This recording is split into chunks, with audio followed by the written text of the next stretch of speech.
Saya mau cerita, jadi ilmu itu lebih keren kita. Sehingga Rasulullah Shallallahu Alaihi Wasallam pernah ngendikan, saya ini rindu sekali li ikhwani. Kata Nabi itu ikhwani. Kata sahabat bilang, alasna ikhwana kaya Rasulullah. Bukankah kita ini saudara kamu, saudara engkau ya Rasulullah? Tidak, antum ashabi, kamu itu sahabat saya. Siapa teman-teman kamu itu ya Rasulullah? Yaitu kaumun yang tidak melihat saya, kemudian iman kepada saya. Jadi mereka seperti kita semua di Kudus ini tidak melihat Rasulullah Shallallahu Alaihi Wasallam, tapi iman sama Nabi. Dan ketika malaikat yubahi bikum malaika, Allah bangga dengan malaikatnya, membanggakan kita. Sampai malaikat tuh sentimen, kok bisa ya Allah? Ya karena tadi, kamu iman sama saya wajar, karena kamu melihat surga, melihat neraka, melihat aras. Sementara orang Kudus coba melihat apa? Paling simpang 5, apa simpang 7 itu. Tapi imannya nggak kalah dengan malaikat. Kenapa nggak kalah? Karena tadi kita diajarkan bahwa nisbatul isnaini wassalasah wal arba'ah ila ma la nihayatalaha itu sama-sama nisbatul far'i ilal asli. Tetap yang asli adalah angka. Jadi nggak mungkin aslu hadhil asya nggak dari Allah itu, nggak mungkin. Tetap dari zat yang satu. Kemudian tentu ini bukan nisbatul walad ilal walid, anak ke bapak tentu enggak, tapi nisbatul khaliq sama makhluk. Tapi apapun itu pasti satu. Sehingga Imam Amudi akhirnya masuk surga lewat jalur itu, tidak usah lewat pertanyaan man rabbuka wa man nabiyuka. Kelasnya disuruh ngajar malaikat. Saya punya rencana jadi pengajar malaikat nanti itu kan. Jadi orang-orang Kudus yang dapat barokahnya Raden Asnawi nanti jangan mau kalau ditanya man rabbuka wa man nabiyuka. Kelasnya itu harus apa? Jadi gurunya malaikat. Karena bapak kita Nabi Adam itu keren. Nabi Adam itu adalah orang yang disuruh Allah dipresentasikan, dibanggakan Allah di depan para malaikat. Ketika ada malaikat yang agak hasud, tapi itu tidak malaikat papan atas, malaikat yang kebanyakan. Itu kan agak terima, Nabi Adam jadi apa? Khalifah. Sampai malaikat ini usul ataj'alu fiha mayusidu fiha wasfikut. Makanya kalau saya protes sama malaikat itu malaikat yang ini, bukan Jibril sama Israel. Kalau protes Israel bahaya ya. Bisa dihabisin. Saya pernah ditanya seorang kiai, Gus, ini kan gojlok malaikat kok berani? Ya karena malaikat yang jenis ini pernah gojlok Nabi siapa? Adam. Nggak percaya kalau Nabi Adam itu layak mimpin, sampai protes ataj'alu fiha mayusidu fiha wasfikut. Tapi apa yang terjadi? Allah mengajarkan satu ilmu di Nabi Adam, kemudian disuruh meresentasikan. Qala ya Adamu ambihum bi asma'ihim. Adam, coba kamu presentasikan ilmu kamu. Lah Nabi Adam fasih mempresentasikan ilmu, kata Allah, kamu bisa nggak sepinter Nabi Adam? Nggak bisa ya Allah. Makanya sudah saya bilang ini alamu malah. Saya lebih tahu siapa yang layak mimpin. Jadi layak mimpin itu pertama harus kuwatul ilm. Ilmunya itu harus kuat. Nanti saya akan cerita hubungannya Raden Asnawi dengan Syekh Nawawi. Apa itu hubungan teman, apa murid guru, itu memang masih jadi polemik sampai sekarang. Kalau saya ya keyakinan saling istifadal. Ini bahasa netral, tidak murid guru tapi saling apa? Istifadal. Kata Syekh Nawawi dalam tafsir Munir itu, ilmu itu nomor 1. Sehingga beliau setiap ada ayat fa inna husbawahi humul ghalibun, beliau pasti menafsiri bil hujjah wal barohin la bis saulah. Saya masih ingat betul takbirnya, memang saya hafalkan. Tapi bukan untuk modal pidato, boten. Modal sebagai orang alim. Kalau pidato gampang. Pidato itu semua orang bisa. Kalau jadi orang alim itu tidak gampang. Lebih susah lagi orang alim berpidato itu. Kalau nggak pernah mbah saya tidak mau.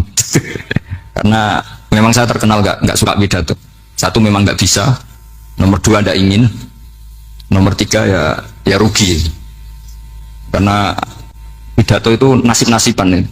Kalau nasib baik kamu tidak paham itu, wah Gus Pak ilmunya tinggi sehingga kita tidak paham itu kalau nasib baik.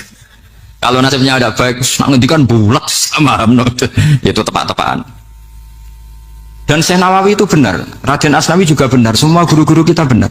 Karena agama ini sebetulnya bukan masalah negara, tapi masalah logika yang sehat. Uni Soviet itu pernah mengkooptasi Uzbek, Ceknya, Tajikistan. Itu 100 tahun. Orang dipaksa ateis. Tapi orang-orang Uzbek, saya sering ketemu lama Uzbek, kadang ketemu di Korea, kadang di Malaysia. Orang-orang Uzbek itu punya basement di bawah tanah. Kemudian di bawah tanah ini mereka ngajarkan tauhid. Ngajarkannya ya gampang. Misalnya, ini sesuatu yang ada, iya ini. Ini ada penciptanya enggak? Ya ada. Siapa? Tukang katanya. Yang penting itu enggak ada logika bahwa sesuatu yang ada disebabkan oleh ketiadaan. Lah orang komunis, orang ateis itu orang yang mengatakan alam ini didahului oleh nihilisme, oleh adamiyah. Masuk akal enggak sesuatu yang ada, penciptanya sesuatu yang tidak. Sehingga orang anak-anak Uni Soviet itu nggak pernah kepikiran membenarkan ateis, itu nggak pernah. Bareng Uni Soviet ada itu Glasnost Perestroika itu kemudian hancur, semuanya langsung menjadi negara Islam, termasuk Uzbek, Tajikistan, karena diajari ilmu. Bahwa ilmu itu yang nggak pernah kalah oleh negara. Sehingga saking pedenya Rasulullah SAW ketika Sulhul Hudaybiyah, ini agak jelimet, tapi gampang dicerna. Sulhul Hudaybiyah itu satu perjanjian yang semuanya merugikan Rasulullah. Yaitu kalau orang kafir masuk Islam disuruh kembalikan ke kafir, karena kafir itu bagi mereka habitat, Islam itu hal yang baru. Tapi kalau orang Islam menjadi kafir, nggak boleh kembali Islam, berarti kembali ke habitat. Semua perjanjian itu merugikan. Sampai masyhur Sayyidina Umar protes ke Rasulullah, jenengan masih nabi. Itu kan ekstrim tanya. Jenengan sampai sekarang masih nabi? Ya, saya masih nabi. Kenapa tanya demikian? Karena semua perjanjian merugikan Islam, menguntungkan orang apakah? Kafir. Semua sahabat sebetulnya persis Sayyidina Umar protes, kecuali Abu Bakar. Lama-lama akhirnya di antara perjanjian itu berbunyi begini. Tapi saya minta satu hal. Orang boleh mendiskusikan Islam tanpa tekanan. Itu saja permintaan Nabi. Orang boleh mendiskusikan Islam secara bebas, tidak tertekan. Karena orang-orang kafir melihat itu hal yang biasa. Ya nggak masalah Muhammad. Akhirnya orang diskusi. Islam itu apa sih? Islam itu orang yang menuhankan Allah. Allah itu siapa? Zat yang menciptakan langit dan bumi. Lama-lama orang kafir berpikir, wah keren, Tuhannya Muhammad bisa bikin langit dan bumi. Tidak kayak Tuhan kita, malah kita yang bikin. Jadi mulai debat itu mulai. Terus ada yang cerita lagi, saya pernah loh nyembah Lata, pas itu dikencingi luwak. Masa ilahun ya bulu ali sa'laban, masa Tuhan kok dikencingi luwak? Yang agak-agak ahli kitab ya diskusi lagi. Wah kayaknya Yesus tidak Tuhan, masa Tuhan kok kelaparan, lemes, wah repot nanti. Jadi makanya Allah ketika ngejlok wa ummuhu siddiqah kana yakulani ta'am mal masihu ibnu maryam illa rasul qad khalas min qablihir rusul wa ummuhu siddiqah kana yakulani. Coba paradok enggak, misalnya kamu didolani Nabi Isa terus ketok lemes, kenapa? Tuhan saya agak sakit keroi dulu, kan gak kebayang itu. Punya Tuhan yang sakit setelah makan sehat, terus kan gak kebayang seperti itu. Ketika Nabi punya konsep Tuhan, Tuhannya Muhammad itu siapa? Yaitu zat yang la awalalah, zat yang pertama.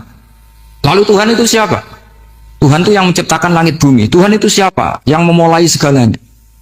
Lama-lama mereka berpikir, wah kalau gitu yang benar itu Islam. Maka kata Imam Zuhri, Syihabuddin Az-Zuhri, fama kana fathun fil islami a'dhama min sulhil hudaybiyah. Innama kana nasu yatafaduluna fil hadis wal munazah. Semua teks riwayat itu ada kata wal munazah. Orang bebas ngomong dan berdebat. Munazah itu berdebat. Terus akhirnya falam yatakallam ahadun bil islami yaqilu syai'an illa dakhala fihi. Kemudian setelah berdebat dan mereka tahu Islam, pasti akhirnya masuk. Dan itu yang sekarang terjadi di dunia. Makanya saya pernah ditanya seorang profesor, Gus, kalau di Jogja ada sekolah perbandingan agama, menurut Anda gimana? Asal itu tentang agama, nggak apa-apa. Tapi kalau yang dibandingkan umat Islam itu jangan. Karena nanti kalau di Indonesia kira-kira yang copet itu ditanya agamanya juga Islam, yang koruptor juga Islam. Jadi kalau yang dikaji Islamnya nggak apa-apa, tapi orangnya jangan, kata saya. Karena yang bulat ya banyak, yang nggak sholat ya banyak. Tapi kalau Islamnya saja, misalnya adu konsep tentang Tuhan. Masyhur kita mungkin banyak yang melihat itu debatnya Stanley Fischer sama Ahmad Didat itu. Tuhan kamu siapa ini itu sama Didat cerita Tuhan saya itu lam yalid wa lam yulad wa lam yakul lahu kufuwan. Itu spontan ada seorang mahasiswi bilang, sepertinya Tuhan Anda lebih menarik kan? Karena Tuhan Anda yang menciptakan langit bumi, yang Tuhan ini kok lahirnya sudah di bumi, masa lahir-lahir langsung jadi Tuhan? Jadi akhirnya falam yatakallam ahadun bil islami yaqilu syai'an illa dakhala fihi. Sehingga agama ini apa? Agama itu adalah kalimat tauhid. Kalimat itu apa? Logika yang terbangun.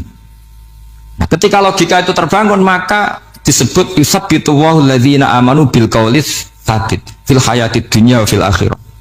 Allah itu akan menetapkan satu kaul, satu presentasi ilmiah atau satu kesimpulan ilmiah. Yang kesimpulan itu nyata benarnya. Dan ini akan nyata terus baik di kehidupan dunia maupun kehidupan apa? Seperti Allah sebagai Tuhan. Itu akan nyata terus. Di dunia Allah ya Tuhan, nanti di akhirat juga Tuhan. Tapi Tuhan selain Allah, maka menjadi Tuhan ini nunggu ada yang menuhankan. Misalnya Fir'aun, itu jadi Tuhan karena ada yang menuhankan. Sekali dia mati, Dia sudah aset wisata, bukan Tuhan lagi. Makanya gejolokannya orang ulama Arab, kalau ketemu ulama Mesir, kalau gejolokan itu lucu. Orang Arab, ada Abu Jahal, Abu Lahab, penggaweane ngusir Nabi. Gitu. Itu gejolokannya ulama Mesir. Kata ulama Arab, kamu gayanya benci Fir'aun, tapi rezeki kamu dari wisata melihat Fir'aun. Itu gejolokan. Gejolokannya ulama Arab sama ulama Mesir. Sehingga agama ini mengajarkan apa? Satu kalimat. Makanya kamu harus belajar mantek. Dulu Raden Asnawi ya pengajar mantek. Dulu buyut saya di sini Mbah Fauzan, abahnya Mbah Pah itu, mbahnya itu juga pengajar mantek. Karena di antara yang diceritakan Allah itu wa ja'alaha kalimatam baqiyatan fi aqibih.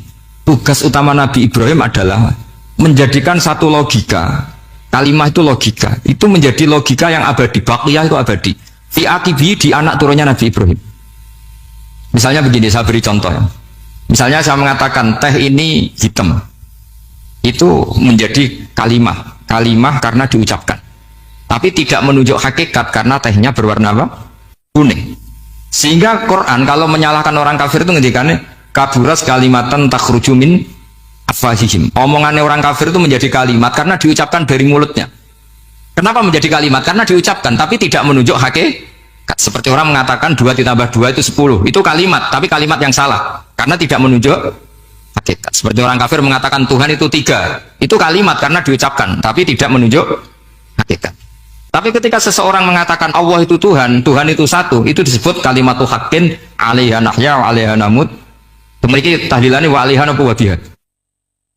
Wa 'alaiha apa wa biha? Wa 'alaiha ya, ada yang tahlilan wa biha, ini enggak tahu sanadnya dari mana, pokoknya ada yang wa 'alaiha, ada yang biha.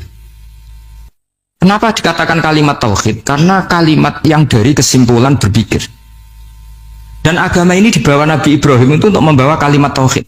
Ciri utama kalimat tadi, kamu yakin seyakin-yakinnya bahwa nisbatul snaini wassalasah wal arba'ah ila ma la nihayatalaha itu kanisbatis snaini ilal wahid, yaitu semuanya far'un minal asli. Aslinya adalah wahid. Sehingga di kitab, saya pernah ngaji Mbah Mun, namanya kitab Al-Husunul Hamidiyah. Itu dikarang oleh ulama-ulama sekarang, itu diajarkan di MGS. Ini mbah-mbahnya Gus Akil pendirinya madrasah MGS. Itu ada gambarnya di situ. Di situ ada gambar piramida, ada gambar hewan, ada gambar pohon. Kata yang ngarang, gambar sedetail ini, sejelimet ini dimulai dari nuqtah wahidah. Tetap dimulai dari satu titik. Dan ini disebut nuqtatil wujud. Jadi bahwa orang kudus sebanyak ini tetap dimulai dari satu orang, yaitu Adam. Adam dimulai dari ketiadaan. Lalu siapa al-mujid?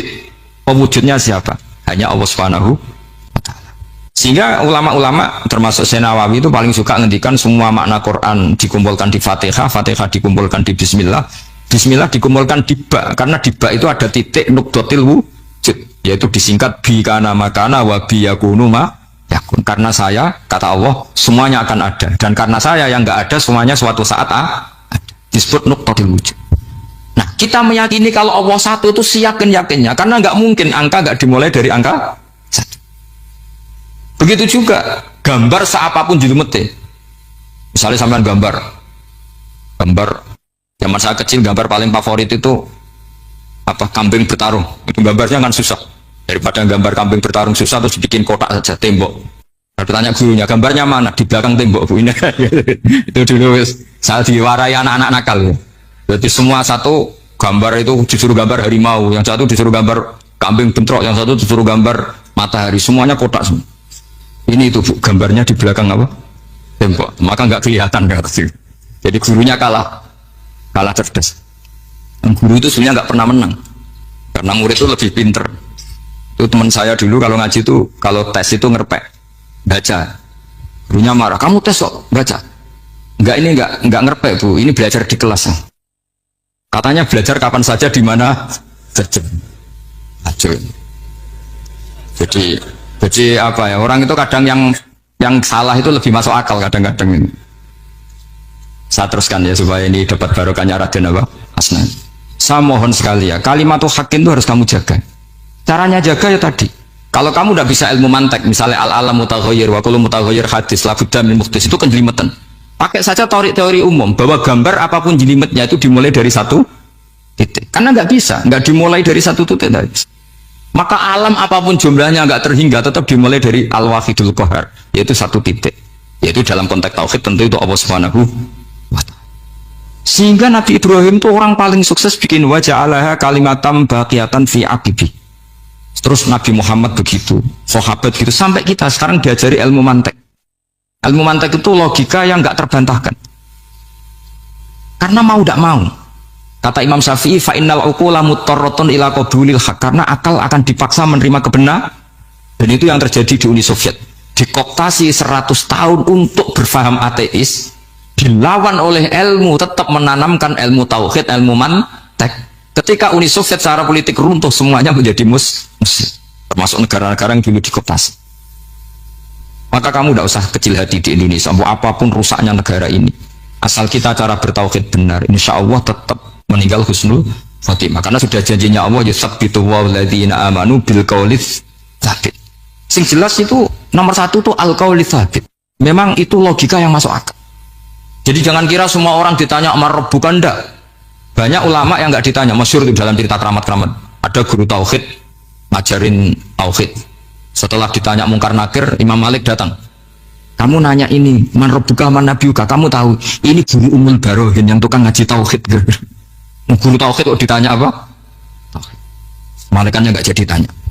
Dan saya percaya cerita-cerita seperti itu karena secara umum itu ala inna auliya Allahi la khaufun alaihim wa lahum yahzanun lahumul busyra fil hayatid dunya wa fil akhir. Artinya kalau wali itu kok ditanya mungkar nakir berarti ngalami ketakutan.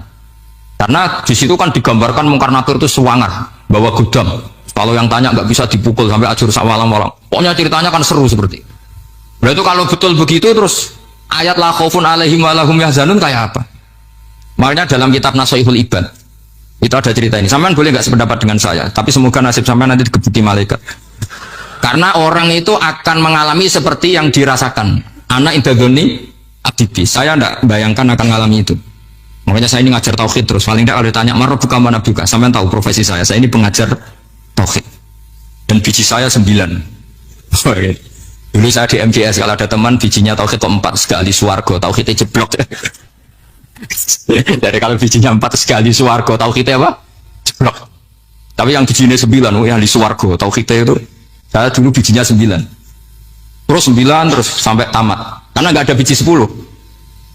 Karena kalau 10 itu kan terlalu sempurna, nggak baik lah manusia kok sempurna gitu. Jadi udah 9 aja kan. Tapi sebetulnya pantasnya ya dapat 10. Mergo saake, mergo tenan enggak tahu saya. Di Nasaihul Ibad itu ada cerita gini dan saya percaya itu. Di sarahnya itu. Juga di sarah apa itu yang di sarah Isen Nawawi itu. Pokoknya saya kalau ingat Raden Asnawi pasti ingat Sen Nawawi. Saya tidak memastikan apa murid guru apa saling istifadah, yang jelas itu teman dekat, teman fil ilm. Sayyidina Ali itu pernah minta kasaf sama Allah. Saya percaya tidak semua orang alami marbuka ditanya itu. Ya Allah, saya minta kasaf itu ngerti alam gaib. Ingin tahu Umar. Jadi diam-diam Sayyidina Ali itu ya mangkal sama Sayyidina. Wong kok kerasingon. Agar wong kok tahu disentak. Jajal wani nyentak malaikat Torah itu kata Sayyidina. Jadi dia minta kasaf karena kenangannya dia melihat Umar itu semua orang pernah disentak sama Sayyidina Umar itu. Sayyidina Ali minta kasaf, ya Allah saya ingin melihat Umar menghadapi mungkar nakir. Masih garangkah apa enggak? Itu udah itu tidak minta kasaf. Pas kasaf beliau bangun dari kubur duduk. Dilihat sama Sayyidina Ali ini ngalami kasaf. Sama ndak usah tanya. Enggak wali kok tanya. Ya sudah pokoknya percaya aja. Akhirnya malaikat mungkar nakir datang. Itu di situ digambarkan matanya itu kalkidril muhalla kayak apa itu panci yang dibakar. Oh so seru. Sumpah Sayyidina Ali.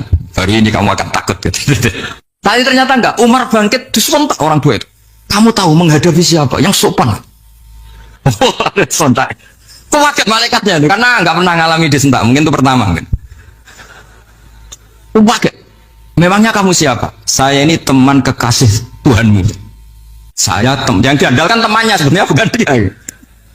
Ana sohibu habibillah. Saya ini temannya kekasihnya Allah. Jadi dia mengandalkan temannya sebetulnya bukan mengandalkan dirinya. Oh kamu temannya Nabi Muhammad? Iya saya Umar temannya Nabi Muhammad. Kamu harus hormat sama temannya kekasih kamu. Terus semua lagi itu. Akhirnya matur Allah. Ya Allah, apakah prosedur seperti ini bisa dinego? Sama Allah. Oh iya katanya. Kamu kalau menghadapi kekasih saya jangan seperti itu katanya. Semenjak itu beliau sopan santun dua mungkar nakir itu.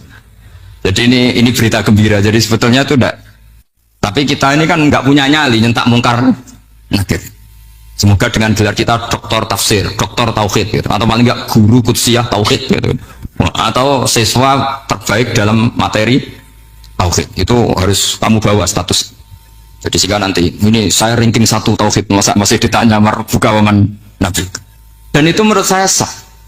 Sama nggak usah protes takbirin di, susah usah takbiran. Pokoknya takbirnya adalah wali-wali itu la khaufun alaihim walahum. Mereka tidak akan mengalami ketakutan baik kehidupan dunia maupun kehidupan akhir. Bahkan para malaikat itu mengatakan ke wali-wali nahnu auliyaukum fil hayatid dunya wa fil akhir. Kita ini teman kamu, saudara kamu, mitra kamu. Masa mitra kok nurui itu kan nggak fair. Dan menurut saya paling efektif itu apa? Kamu harus punya rumus tauhid kayak Imam Amudi menemukan Tuhan. Imam Amudi itu menemukan Allah itu lewat ilmu matematika. Dan itu Allah saking senengnya disuruh ngajari para malaikat. Wa ya malaikati isma'u. Kamu harus mendengar, ini orang alim saya yang ahli matematika. Tapi justru itu ngerti bahwa asal usul alam itu minal wahidil qahar. Dari zat yang satu. Akhirnya Imam Amudi mulai ngajar tuh. Nisbatus naini wassalah sawal arba'a ila mana nihayatalaha iku kabeh iku far'ul wa. Akhirnya malaikat mantuk-mantuk. Nah, iman seperti itu akan setingkat keyakinannya dan keakurasiannya sama dengan imannya para malaikat. Makanya Nabi ngendikan tu baliman amanabi walam yaroni. Sebagian riwayat disebut sab amarot. Nabi ngendikan sampai 7 kali. Benar-benar keren orang yang tidak melihat saya kemudian iman kepada apa yang bisa menemukan itu. Hanya misalnya contoh paling gampang ya yang dialami para ulama. Ya saya ulang lagi yang dialami para ulama. Ketika menemukan ilmu ya yang menjadikan mereka mahabbah Rasulullah Shallallahu Alaihi Wasallam. Nabi itu paling suka itu sholat. Nabi itu paling senang sama sholat. Wa qurratu aini fi sholat.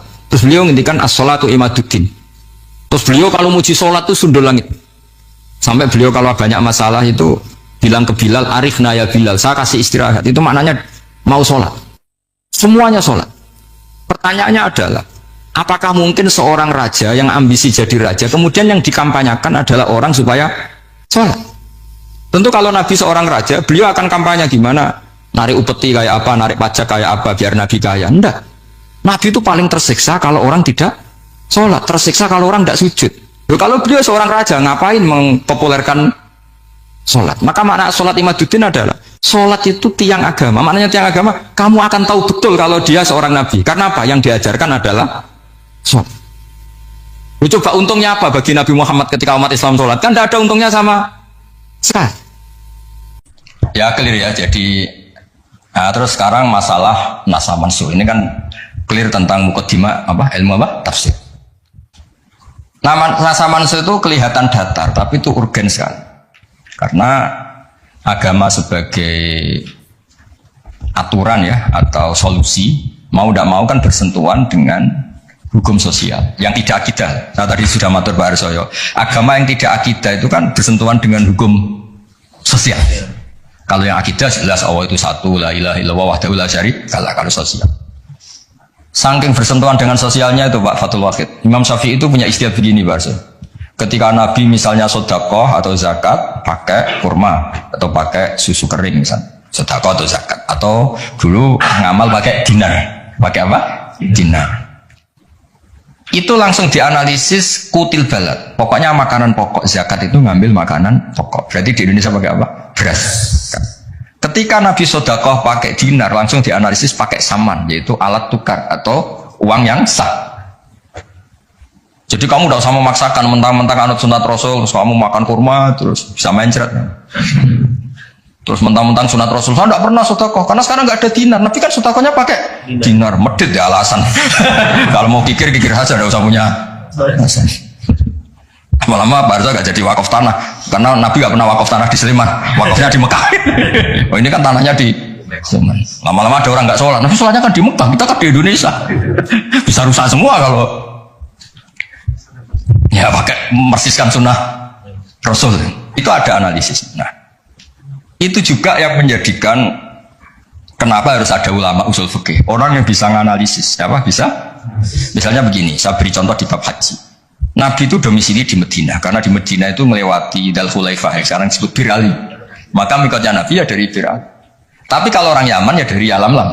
Atau orang Indonesia rata-rata terbang lewat alam. Mungkin orang tertentu di kawasan Girona ya Girona. Ada yang dari Tanim, ada yang dari Jufa. Jangan mentang-mentang kamu orang Indonesia ikut sunnah Rasul terus memaksakan dari Indonesia di atas alam lam. Mohon niat apa? Ikhram. Enggak, saya nanti aja dari Berali. Nabi kan dari lama-lama enggak ada orang berani tempat di Sleman. Nabi kan hidupnya di Medina kok. Sleman. Hadisnya mana? Ini panjang. Analisis itu penting supaya orang itu proporsional. Apa orang itu? Itu juga bagian dari ulumul Quran. Ulumul Quran. Sehingga kalau kamu nuruti persis, misalnya begini, saya pernah ditanya. Ini saya, Pak Arsoyo, Pak Fatul Wahid, kalau naik Innova atau naik mobil, kan mesti dungo, oh soleh lah, jadi tak ini mesti untuk soleh. Nah, kue lali numpak, untuk gratis mangkat kabeh. Kalau yang soleh-soleh gini itu kan kalau naik dia, Subhanalladzi sakhkhara lana hadza wa ma kunna lahu muqrinin wa inna ila rabbina munqalibun. Itu jelas di Quran tuh wal khaila wal bighala wal hamir wal khaila wal bighala hamir. Jelas yang dicontohkan di situ ya kendaraan itu ya unta, khimar, kuda.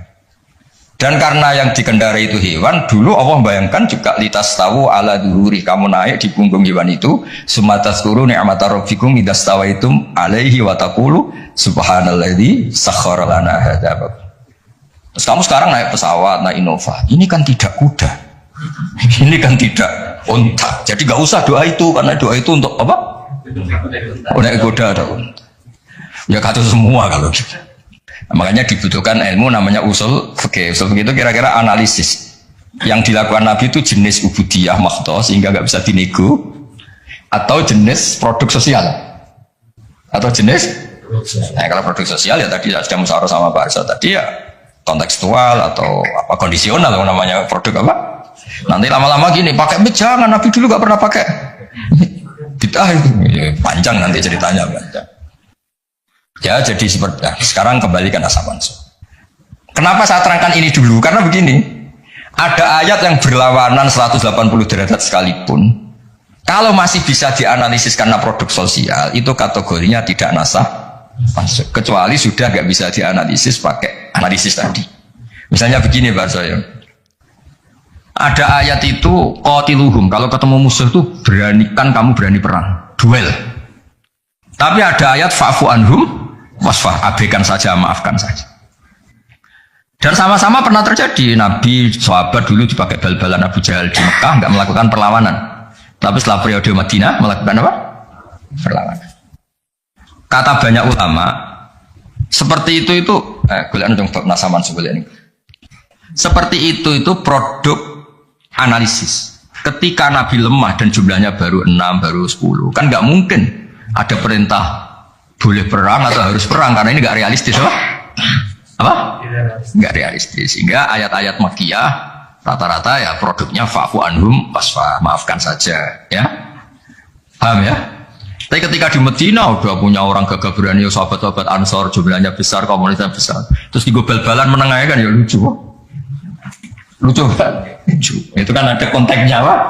Ada konteks.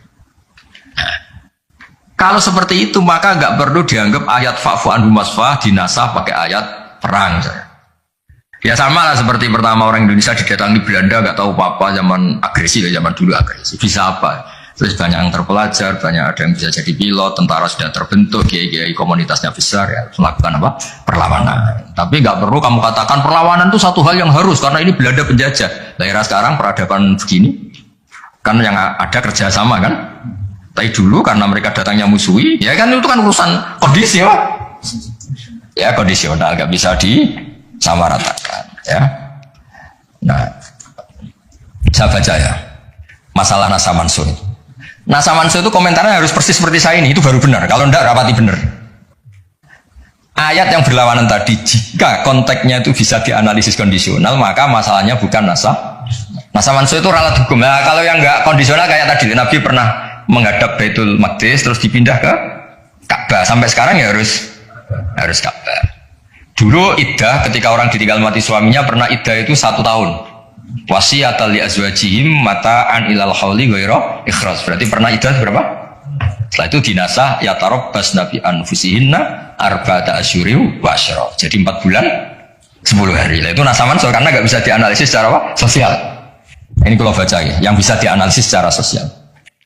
Asalisu ma umira bihi li sababin summa yazulu sababu kal amri fi nadfi atau fi nadfi wal qillati bisabri wasafhi summa nusikha bi ijabil kital wa hadza fil haqiqati laisa naskhon apa laisa naskhon karena bisa dianalisis asal usulnya.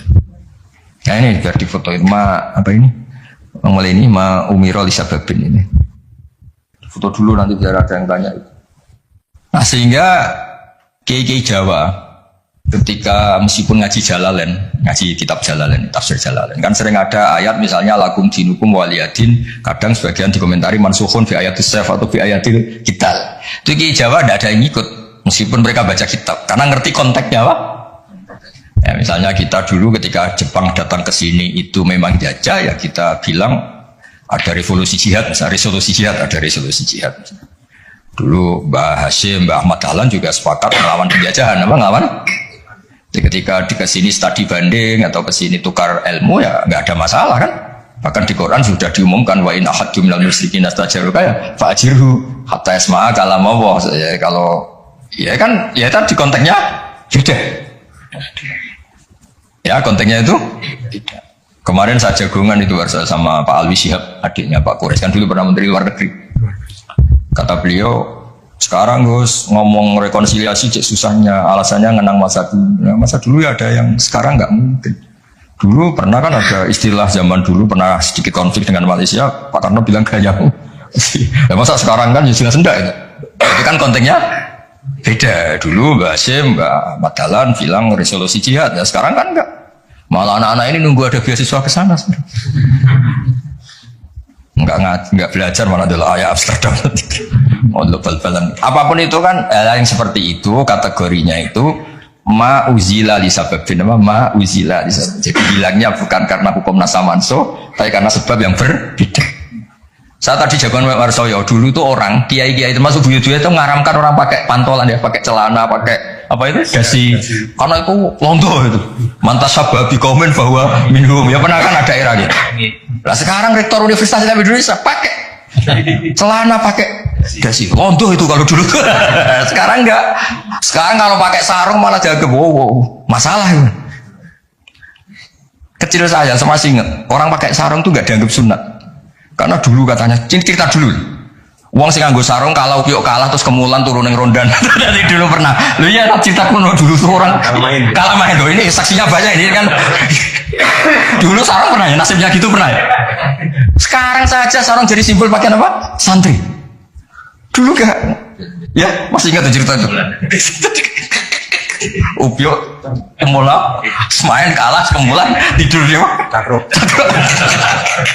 Ya terus jangan bilang, oh ini sarung simbol orang kalah apa? Main kalah judi gitu. Jangan, sekarang konteksnya beda. Nah itu gak perlu kamu analisis pakai nasa. Maksudnya kalau suatu saat Anda baca ayat yang konteks maknanya kok beda sama sekali, nggak langsung boleh dianalisis itu nasa langsung. Ya aja konteksnya beda. Ya kira-kira gitu aja. Jadi di sini redaksinya ma umira bihi li sababin summa yazulus sabab. Saya contohkan tapi Pak Fajar enggak usah tersinggung. Misalnya kenapa sih Nabi itu banyak yang poligami? Orang di nikah Nabi itu bangga. Mertuanya ya bangga, iparnya ya bangga. Umatnya ya bangga. Saya tidak tahu yang kamu nikah itu bangga apa enggak poligami. Sehingga dulu namanya Juwairiyah itu dulu ketangkep ketika perang. Wah itu orang Bani Mustalik itu bencinya sak boleh sama Nabi. Kelompoknya Nabi juga benci sama Bani Mustalik. Setelah Juwairiyah itu dinikah Nabi, semua tawanan sahabat yang di Bani Mustalik dilepas. Asyharu Rasulullah, ini keluarga besan. Yang sahabat juga ngelepas Bani Mustalik karena keluarga punya ini jauh sekarang itu keluarga besar. Nah, maksud saya cerita saja, ada usaha itu cerita aja cerita. Maksudnya cerita kalau kamu poligami itu kira-kira istri kamu, mertua kamu, ipar kamu bangga apa? Maksud saya bukan masalah boleh tidaknya, kalau bolehnya boleh, lelaki itu boleh nikah berapa? 4. Loh, bukan berarti nggak, maksudnya kalau kamu merasa sunat-sunat banget itu perlu dipertanyakan di bolehnya boleh, tapi kalau merasa apa? Sunat-sunat banget itu konteksnya itu dong ya. Sudah usah diterusin, itu banyak agak siap. Inginnya yang di belakang tuh kalau boleh boleh aja, gue nggak usah catatan ya gitu. Cara konsentrasi. Ya sudah, pokoknya ini nggak siri lagi ya. Sekarang ini masih ada waktu 30 menit. Sekarang tentang mukjizat, karena ini yang paling panjang itu tentang apa? Mukjizatnya. Saya sengaja saya letakkan di akhir. Saya baca takbir orisinilnya dari hadis Rasulullah SAW di Shahihul Bukhari. Saya ulang lagi, di kitab Shahihul Bukhari. Nah, di kitab Shahihul Bukhari nomor hadisnya itu 4981. Kamu sudah hafal berapa? Ya, nomor hadis berapa? 4981. Di antara kebanggaan Rasulullah SAW itu beliau ngendikan, tidak ada nabi kecuali dikasih ayat atau mukjizat yang spektakuler. Kayak Nabi Musa kan bisa kayak simsalabim, apa mukul apa belah laut terus kering. Nabi Soleh juga batu besar ngeluarin apa? Onta. Ngeluarin apa? Onta, keren. Onta kok keluar dari batu besar. Ajaib lah. Nabi-nabi dulu itu ajaib. Tapi yang agak-agak, kalau boleh dibahasakan, agak-agak gak rasional itu satu, Pak Rasul. Saya punya kitab namanya Al-Husunul Hamidiyah. Itu pinternya bukan main yang ngarang. Saya gak pernah jadi rektor, Pak. Tenang saja. Tetap keren jenengan, gak pernah jadi rektor. Itu mau pinter toh gak jadi rektor. Dia bilang gini, mukjizat itu dari kata ajaza yu'jizu i'jazan, ya kan? Ajaza yu'jizu i'jazan. Sesuatu yang bikin musuh itu gak berdaya. Berarti fahuwa mu'jizun, apa fahuwa mu'jizun, berhubung wakilnya perempuan karena ayat itu kan mu'annas, akhirnya mu'jizatun. Ini masih punya sisa-sisa, dulu kasih lama ini di Kudus, nggak tahu jadi begini, dulu lama ngaji di sini. Ya berarti mukjizat apa? Sesuatu yang bikin musuh itu nggak berdaya. Nah sekarang kata kitab yang saya baca tadi, ketika tidak mampu, ya, Fir'aun dan kawan-kawan mampu nggak punya tongkat untuk membelah laut? Nggak mampu kan? Umatnya Nabi Soleh mampu nggak ngeluarin unta dari batu besar? Nggak mampu. Nah kalau sekedar nggak mampu, siapapun nggak mampu bikin burung, juga nggak bisa bikin lautan. Kenapa nggak bisa bikin lautan, nggak dianggap mukjizat? Ketika Allah bikin laut ya mukjizat, bikin burung ya. Mereka nggak bisa loh bikin orang kayak mau kamu gini kan nggak bisa. Nah umatnya Nabi Pak Arso itu dilatih. Yang namanya mukjizat itu ayat apa saja. Terciptanya langit dan bumi, gunung, Semeru sampai gunung Jogja, apa itu? Merapi. Semuanya itu mukjizat karena itu ayat Allah yang orang nggak akan bisa bikin. Sebab itu mukjizat Rasulullah itu dianggap paling rasional karena nggak usah nunggu yang dasar-dasar yang. Jadi cara Nabi Muhammad kalau ketemu Nabi Musa gejolokannya kira-kira gini, Musa mujizat yang ngenteni orang ngono bareng. Memangnya orang bisa bikin ayam, bikin pitik, bisa bikin nyamuk. Kan sama-sama berstatus mukjiz, sesuatu yang orang lain nggak bisa, makhluk nggak bisa. Lah umatnya Nabi itu nggak dilatih yang gitu-gitu, dilatih inna fi khalqis samawati wal ardi wakhtilafil laili wa nasabdar wal fulki sampai kabeh la ayatil liqaumi yaqilun. Kalau kamu punya akal tuh semua sudah mujizat. Ngapain sih mujizat kok nunggu gitu-gitu gitu. Clear ya? Jadi makna mujizatnya tidak kena. Untuk umatnya Nabi Musa itu tidak kena. Untuk ngakui lemah saja kok nunggu pertunjukan. Bikin rambut aja kan ya ada. Bisa untuk ngakui Allah dijaya saja kok nunggu pertunjukan. Harusnya keseharian kita juga sudah ada pertunjukan Allah yang menunjukkan kita ini tidak siapa. Makanya di kita disebut wa ma min dabatin fil ardi wala ta'iri yatiru bi janahihi illa umamun amsalukum. Inna fi khalqis samawati wal ardi satrusya la ayatil liqaumi yaqilun. Enggak usah wa min ayatihil laili wan nahari wasyamsu wal qamar. Semuanya itu sudah mukjizat, enggak usah nunggu. Nah, ini saya baca ya. Saya ngaji ini kondang, Mas. Saya baru ini ngaji seterhormat ini didampingi rektor sama sekretaris pembina badan wakaf. Kayaknya nanti kalau Mungkar Nakir ketemu saya, wah ini kayak hebat. Kenapa ngaji aja ditunggu rektor terus? Rektor. Tapi tadi pas beliau nunggu saya, Pak Arjo makom saya sudah yang kelima tadi. Tidak boleh hadir selain Allah. Jadi ya sudah. Akhirnya saya bilang ini Allah sendiri yang mendatangkan, ini Allah sendiri. Sudah agak penting semua. Kalau pakai makom kelima saya tidak terima kasih karena menolak kehadiran selain Allah tadi. Makomnya sudah kulillah, jumadarhum fi khawdihim Kalau kamu masih butuh Pak Rektor, nak menurut diangkat jadi dosen. Pak Fajar juga butuh dulu dosen nggak tetap, gara-gara kroninan terus jadi dosen tetap. Nggak apa-apa, ini cerita guyon aja, tapi agak bener. Loh, kamu masih butuh kan? Kamu butuh kenal Rektor butuh nggak? Oh butuh sekali kan? Badan wakaf butuh sekali, nggak ngucur dananya bisa ditarik. Tadi Jogja sini bisa ditarik. Kalau makom saya tadi yang kelima tadi menolak hadirnya selain Allah, itu makom musyahadah. Tapi saya tidak usah tetap syariat, matur nuwun. Saya baca ya. Kata Nabi, sabda Nabi, ma minal anbiya'i nabiyyun illa u'tiya minal ayat ma misuhu amana alil bashar. Ini di hadis Bukhari. Ikutnya juz 4. Wa inna ma kana alladhi utitu wahyan awhahu wa ilayya fa arju an akuna aktsarahum tabi'an yaumal qiyamah. Semua nabi itu punya mukjizat yang dahsyat. Tapi itu tidak ada apa-apanya dengan mukjizat saya. Mukjizat saya itu Quran, dan saya berharap dari mukjizat yang rasional ini kemudian pengikut saya yang terbesar. Nah, itu komentator sarahnya ini Fathul Bari dikarang oleh Ibnu Hajar Al Asqalani. Pengarangnya itu kelahiran Gaza. Gaza itu kelahiran Gaza. Ya, jadi Bukhari itu kitab Sahih Bukhari itu pengarang sarah paling terkenal itu Fathul Bari. Pernah dengar toh? Dengar toh ya? Nah, ya, itu tak bacakan. Komentarnya bagus di sini. Saking bagusnya nanti di foto. Komentarnya begini. Kenapa begitu ya? Kira-kira gitu. Pertanyaannya kenapa begitu? Ini rasional sekali cara analisisnya. Annal mukjizat al-madiyata kanat khisiyatan tusyahadu bil absor karena qati soleh wa asa Musa. Wa mukjizatul Qur'ani tusyahadu bil basira. Fayakunu mayyatabi'u li ajliha aksar. Li anna alladhi yushahadu bi ainir ra'si yang qaridu bin qiradi musyahidihi walladhi yushahadu bi ainil aqli baqin yushahidu kullu man ja'a ba'dal awal mustamirran. Foto dulu mau tak terang. Iki sing khisiah boleh khisiah.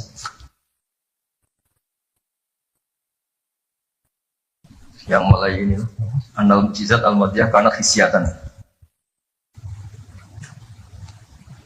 Ya nanti jeda asar terus yang ngopi-ngopi dulu kira-kira jeda setengah jam saja, habis itu ngaji apa? Hadis. Sesuai namanya tafakuh tafsir apa? Hadis. Ketuanya kamu apa, Mas? Kamu ketua ya? Saya biasa ganteng lagi. Apa?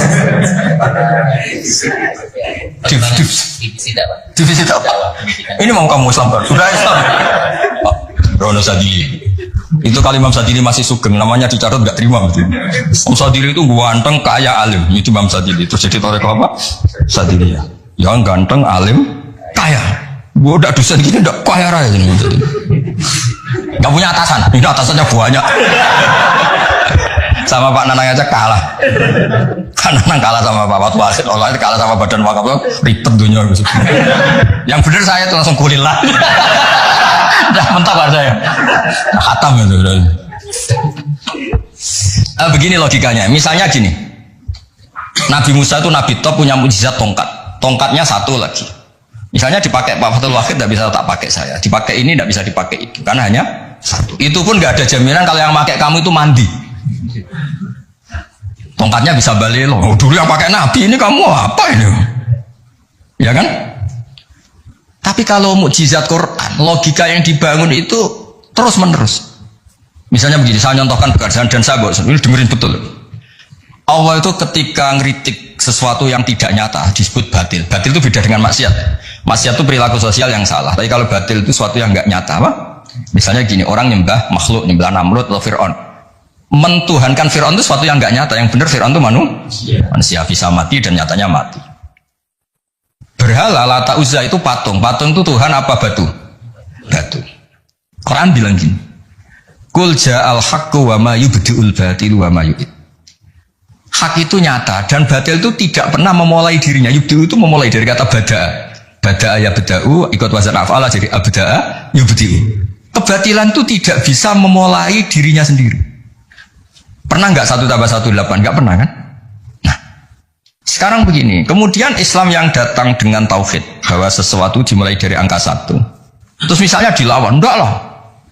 Yang pertama itu angka 2, yang pertama itu angka 3, yang pertama angka 4. Nyari pasarnya nggak bisa, pasar akal sehat nggak bisa. Sesuatu kok dimulai dari 4, dari 3, dari 2 itu nyarinya nggak ketemu apa? Karena barang batil atau tidak hak itu nggak pernah nyata. Makanya saya pernah ketika diminta Pak Harsoyo tausiah lah. Saya di Badan Wakaf saya pernah cerita. Imam Amudi itu guru matematika. Ketika beliau meninggal, murid-muridnya janggal. Ini guru saya masuk surga enggak karena guru matematika. Kayak kamu jaga di Pak Rektor ini masuk surga enggak karena penggawean itu jasinan celananan. Tapi ternyata semua itu demi apa? Islam. Ternyata Imam Amudi pas di alam roh itu, kamu nggak harus percaya cerita ini, bisa aja kamu nggak percaya. Gak penting maknanya, gak penting ceritanya, gak penting. Tapi sama Allah sama siapa takfirnya? Ya Amudi istadillah bi wahdaniyati bi khadrati mal. Istadillah ala wahdaniyati bi khadrati malaikat. Karena malaikat itu udah komplain. Ternyata malaikat yang komplain kita itu banyak. Malaikat ini ada di beberapa hadis. Ya Allah, apa ada orang yang imannya itu ngalahkan kita? Jawabnya Allah, ada manusia. Allah udah bilang Ustadz, manusia mukmin ya, kamu termasuk. Kok bisa ya? Malaikat selalu tanya, kok bisa? Kalau kita iman kan langsung melihat surga, neraka, aras. Jadi kalau kartu iman kita pasti lebih valid karena menyaksikan langsung. Nah, manusia kan enggak. Di dunia kan macam-macam, ada dangdutan, ada macam-macam. Tapi ternyata imannya enggak tergoyahkan. Ternyata apa? Logika yang dibangun Imam Amudi itu, coba kamu terangkan kenapa manusia yang di dunia seiman itu kalau saya ini satu. Jadi Imam Amudi gampang, beliau nulis. Angka setelah 2, 3 sampai 1 miliar 1 triliun. Nisbatu dzalika ilal wahid nisbatul far'i ilal asl. Angka itu 2 1 miliar 1 triliun dibandingkan angka